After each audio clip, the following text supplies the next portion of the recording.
What role did third-party developers play in the 1983 video game crash? Imagine a flood of new games pouring into stores, but many of them are poorly made and confusing. That's what happened during the early 1980s in the video game world.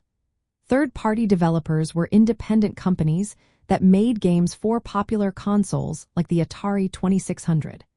They weren't controlled by the console makers, so anyone with programming skills could create and sell games. At first, this seemed like a good thing, as it meant more variety and innovation. But it also meant a lot of low-quality titles started to flood the market. These third-party companies rushed to produce games to keep up with the booming industry. They wanted to make quick money, so they often skipped quality control. Some of these games were full of glitches, confusing gameplay, or just plain bad.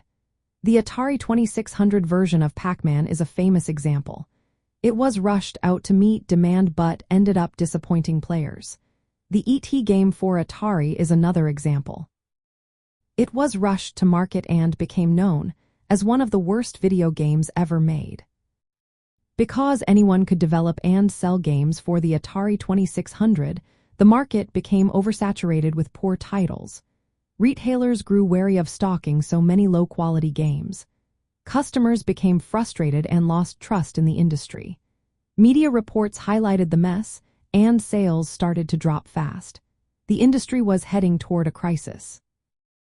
At events like the Consumer Electronics Show, the number of third-party developers increased rapidly. This showed how many companies were trying to jump into the scene without enough quality standards.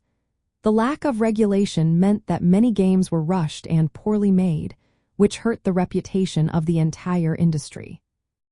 In response, Nintendo and other console makers introduced strict licensing rules. They used lockout chips to control which third-party companies could develop games. This helped improve quality and rebuild trust with consumers. They also put the official Nintendo seal on approved games, which became a mark of quality. Looking back, the chaos caused by uncontrolled third-party development played a big role in the 1983 crash. While they brought more games and variety, their rush to produce cheap titles contributed to the market collapse. This period taught the industry a lesson about quality control and regulation, shaping how games are made and sold today.